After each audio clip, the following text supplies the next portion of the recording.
Welcome to the Dr. Gundry podcast.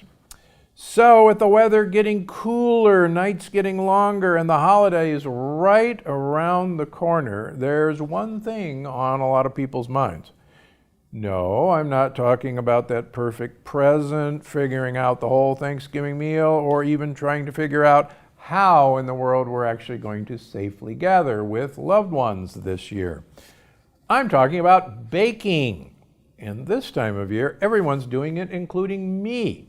You heard that right. Believe it or not, I've got an incredible sweet tooth, and I actually love cookies, cakes, and pies this time of year. And one of the best parts of the year was helping my mother make about 10 different kinds of holiday confections and cookies every year and experimenting with it. So we would tweak our recipes, and I like to tweak our favorite recipes to make them safe to eat. So on today's episode, I'm going to share the secret ingredients in my pantry, how to make simple baking swaps for healthier treats, and a few of my favorite holiday table must-haves. So stay tuned. So let's start with flour, plain old wheat flour. It's in everything, so it's got to be good for you, right? Flour is loaded with lectins. And now with the advent of really useful leaky gut tests that I have available and others have available, I'm more and more amazed that our sense that gluten causes leaky gut and the other components of wheat cause leaky gut is borne out every day. A hockey player, a National Hockey League, an NHL hockey player, who developed out of the blue ulcerative colitis, and he's lost over 70 pounds and is off right now. And when we tested him for leaky gut, this guy wildly reacts to all the components of wheat germ agglutinin, which is the hull, all the different components of gluten, and he reacts to the 25 to 30% of proteins in wheat that are non-gluten. And he just lights it up. And the good news is, I just talked to him actually yesterday, he is now making actually a dramatic recovery after we took these things away from him. It's so much so that he's going to spend the summer actually teaching hockey in Canada between seasons, and we're hopeful that he's going to make a full recovery for next year's season. So it's not the good stuff like you and I used to know. So it's pretty rare to come across a dessert recipe without some kind of flour in it. So what can you do? Just, well, I'm not going to do that anymore? Well, frankly, it depends on what you're cooking. So let me give you a few tips. My recipe developer, Kate, and I, for the last 3 years, I think more than 3 years now, have been figuring our way around this arena. We have a lot of wonderful recipes in our various cookbooks and books.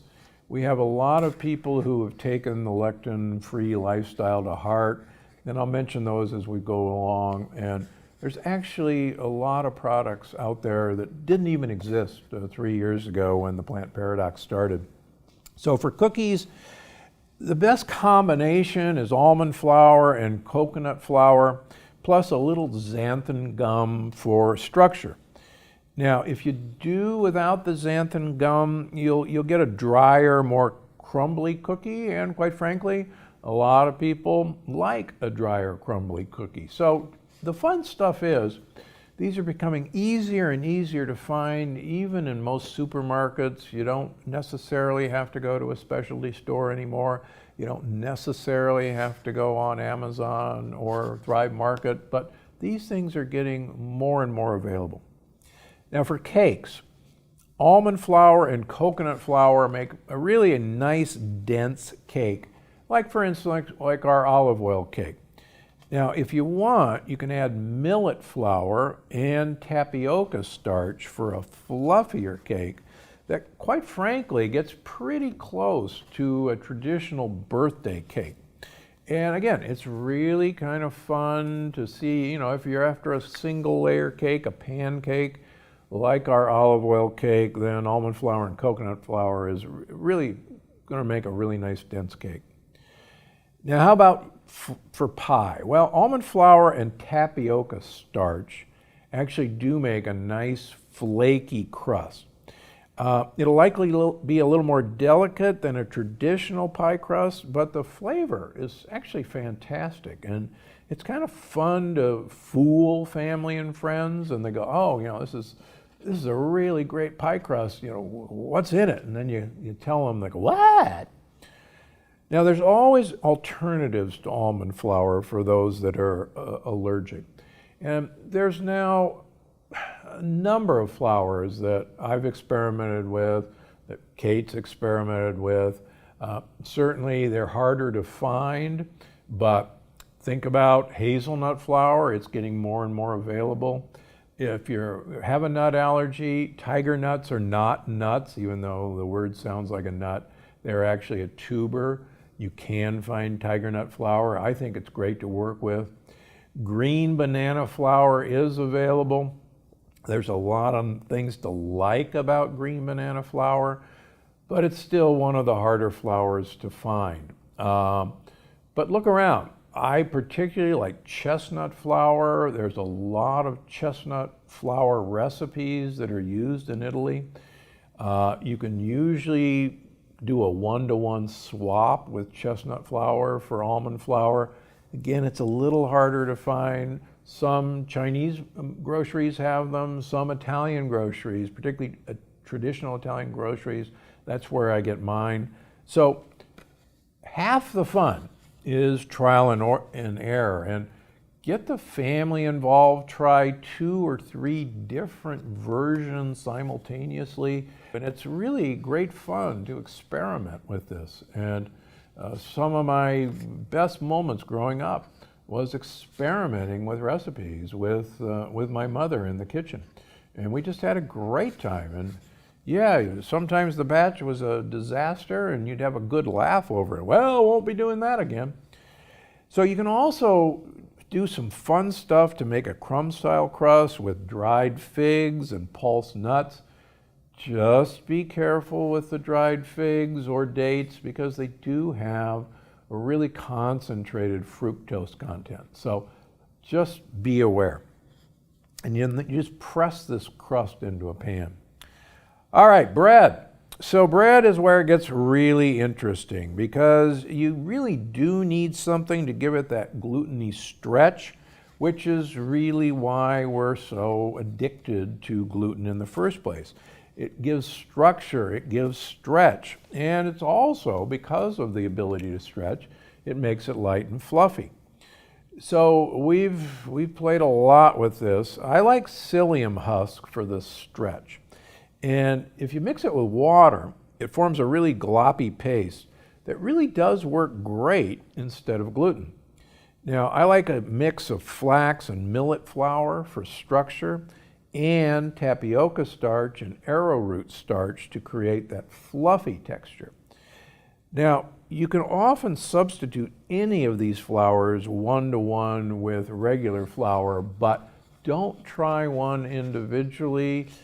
It's not going to work. You really have to get multiple flours, and right now there isn't a perfect lectin light flour that's a perfect swap for regular old all-purpose baking flour.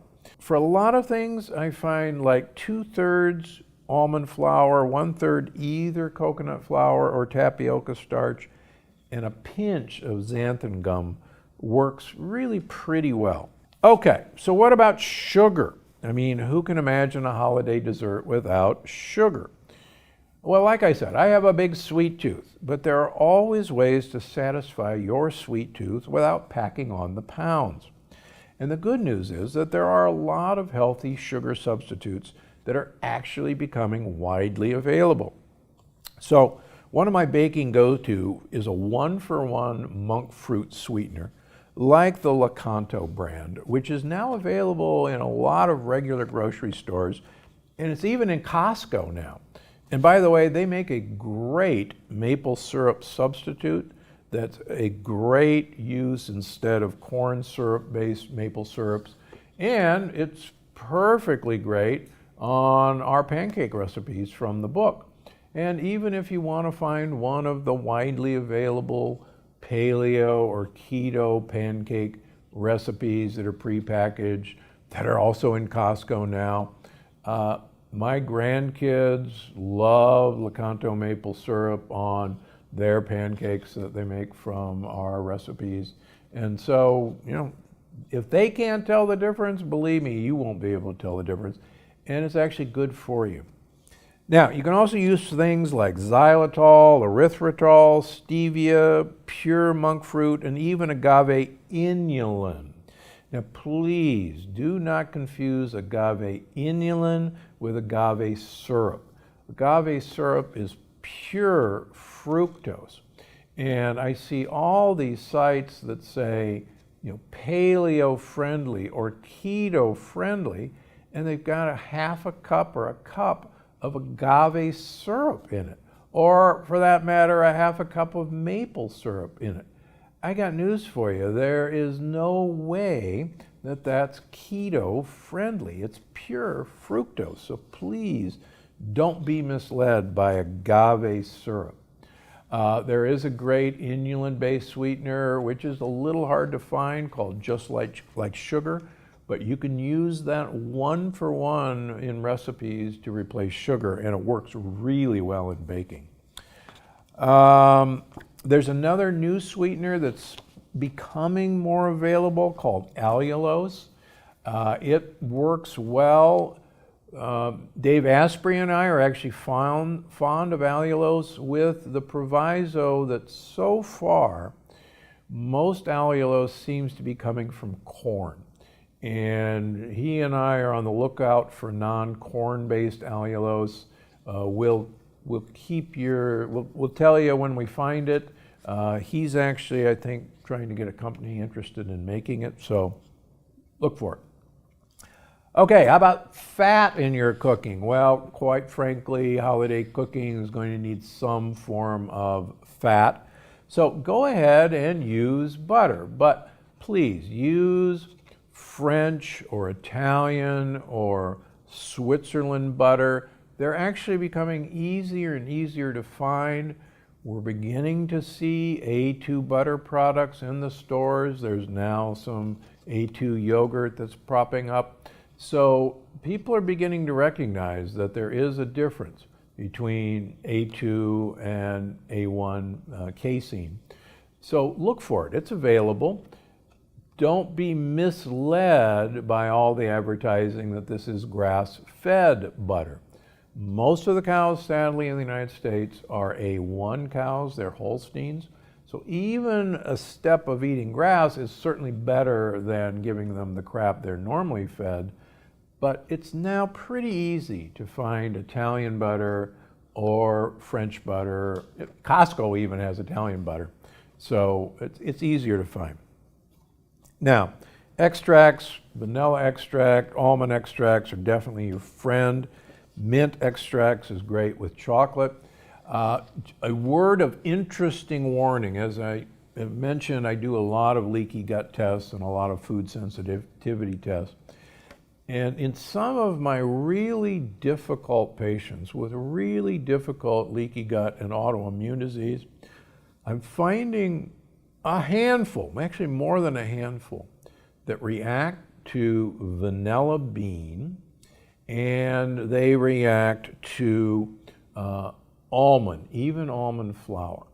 So I'm not saying please avoid vanilla extract, please avoid almonds, but make sure your almond flour is blanched almond flour, not the stuff that still has the skins. And if you want to check, try, and you're suspicious about vanilla as a culprit, try a imitation vanilla extract and just see if you notice a difference. Now, is there a healthy shortening? Well, really, coconut oil is probably the best alternative. If you can find red palm oil, which is made from the palm fruit, rather than palm oil, which is made from the kernel. Red palm oil actually has tremendous amounts of polyphenols, and it's full of tocotrienols, the really important component of vitamin E. So those tocopherols and tocotrienols, and so red palm fruit shortening actually is one of your better choices. And usually you got to go to a health food store or find it online. It's not readily available yet. Now, instead of using vegetable oil, use avocado oil. It has a very neutral flavor. Make an olive oil cake. I've been really playing with plain sesame oil, not toasted sesame oil. And I gotta say, it's my new go-to oil for a number of reasons that you're going to learn about in the energy paradox. It has an absolute neutral flavor. When you toast it, it has that really great toasted sesame flavor, but plain sesame oil has an absolute neutral flavor. So, experiment this holiday season. Give it a try. Okay, so that covers the big ingredients, but what about the mix-ins? Well, extracts, vanilla, almond extracts are your friend. Mint extract is great with chocolate. Oh, I love citrus zest.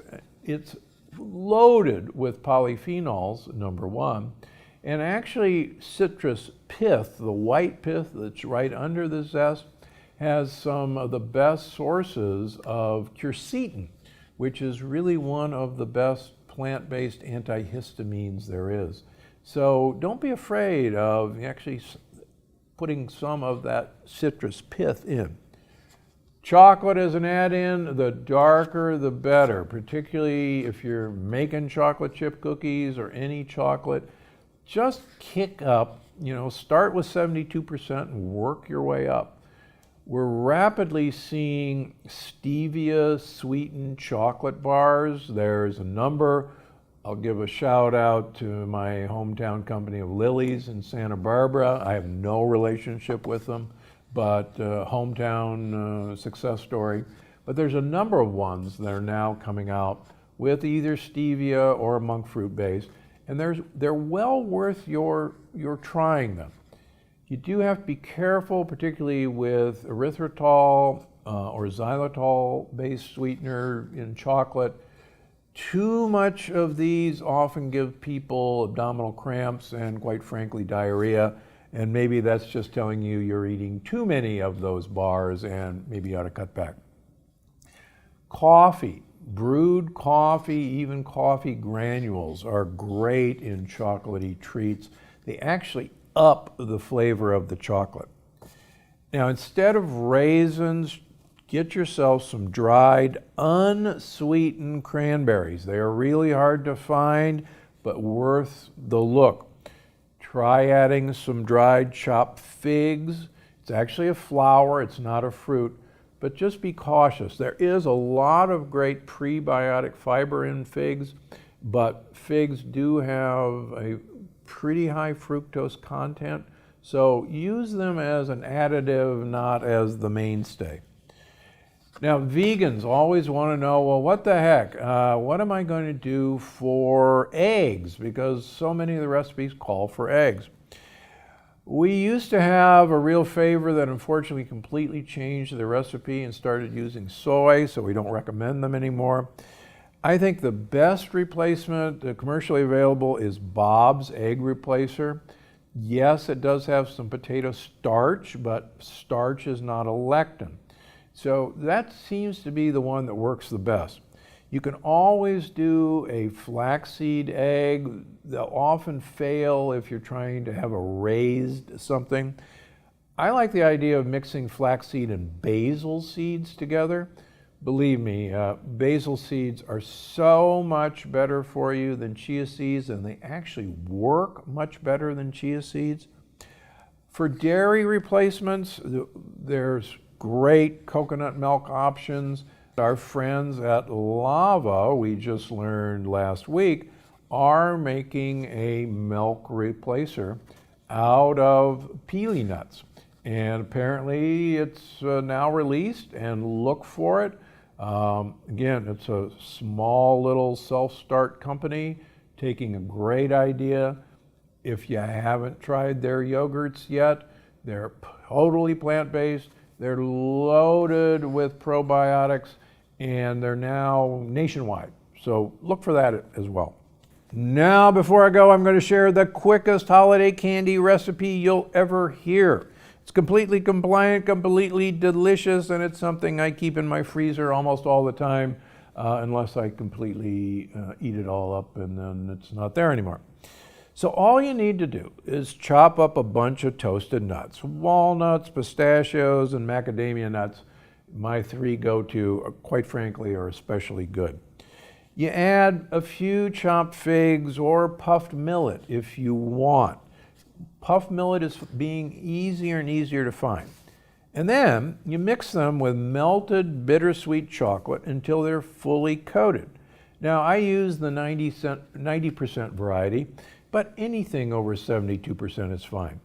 Now you spoon them into little clusters, you sprinkle with a little iodized sea salt, and then let them set. And again, I keep them in the freezer because Palm Springs is a little hot this time of year, but it's an instant dessert that your family will absolutely love. So are you looking for more compliant recipes? Well, I mean, there are so many talented resources out there who are just doing amazing work in the lectin-free community. And I really urge you to hop on any of their sites. They've got Instagram, and they're just wizards at making this work and making it friendly. Look up keto holiday recipes as another good starting place. Go to Pinterest, type in keto holiday recipes. You will be shocked at the availability. Now, most of these already have the sugar and flour taken out, so it's a lot easier to make swaps. Some of them are pretty sketchy, but you got enough sense now to pick out the good ones. But it's a really good place to start experimenting with, and there's just oodles to choose from. Okay, that's it, and let's go to the audience question from Kristen of Lectin Free Gourmets. I like VitaFiber and tapioca IMO syrup for baking. The particular IMO, which is isomalto-oligosaccharide, I like is made from the cassava plant, not corn. It is labeled as a prebiotic fiber, and when I use it in moderation, it does wonders for my gut and regularity. However, I've read recently that the FDA rejected IMO as a fiber. Can you tell me if it's still okay to use? I sure love it. Well, here's the deal. A particular company wanted to claim the fiber benefit that you can put on a label as being heart healthy. And so they wanted to make this compound, which is a oligosaccharide. And if you followed me, oligosaccharides are what your good gut buddies eat to produce all the incredible beneficial compounds that you started learning about in the longevity paradox, but they're going to come front and center in the energy paradox. So you're right, anything that you can do to give gut buddies the things they like to eat, which are oligosaccharides, the better. Now, they've apparently had a little tussle with the FDA that even though this is an oligosaccharide, they don't think it classifies as a fiber. And this is just, this is government at its worst, quite frankly. It really doesn't matter if the FDA says it's a fiber or not. It is an undigestible starch that your gut buddies think is gut buddy heaven. It's dessert to them. So please don't be afraid of it. It's VitaFiber is really useful, and yeah, the more you can put this into recipes, the better your gut health is going to be. So, even though the FDA says it's not a fiber, please keep using it. That's a great question. Another audience question. Nora K. Jetsa on Instagram asks, I'm wondering if soaking pumpkin seeds, chia seeds, cashew nuts, etc. overnight with apple cider vinegar can reduce the lectins in them.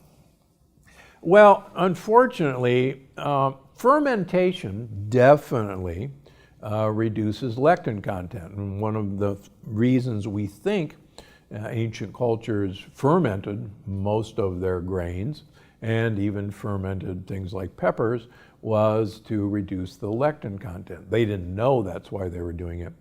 But there's no evidence that soaking in apple cider vinegar is going to reduce the lectin contents. But there's great swaps. You can use toasted pine nuts for pumpkin seeds. Please, please, please use basil seeds instead of chia seeds.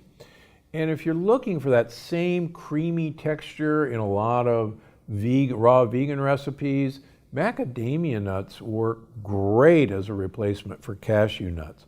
And you can use those same things in baking swaps. So you don't need to soak things in apple cider vinegar overnight to achieve what you're looking for. By the way, I'll just add an interesting question. The Native American Indians obviously were the first to grow corn.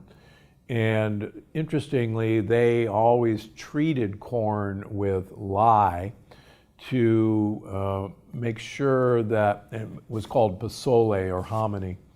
And that was to actually bind the nitrogen or unbind the nitrogen so it was available.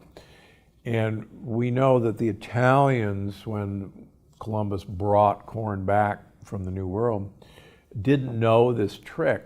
And I've talked about how pellagra was widespread in northern Italy when they adapted corn as a food. And one of the things I'm suspicious, and I have not found a paper to confirm it, but I wonder if lye treatment of corn and turning it into hominy reduce the lectin content in corn. We have one individual who is going to do a self-experimentation on this, who is wildly reactive to corn in its normal form and all the lectins in corn. But in the interest of science, we're going to try that, and I'll give you an update maybe in a couple months as the experiment progresses. And again, I wouldn't learn anything except for working with my valued patients for the last 20 years who have either said, what do you know about this? Or, hey, I'm happy to volunteer to eat something or not eat something.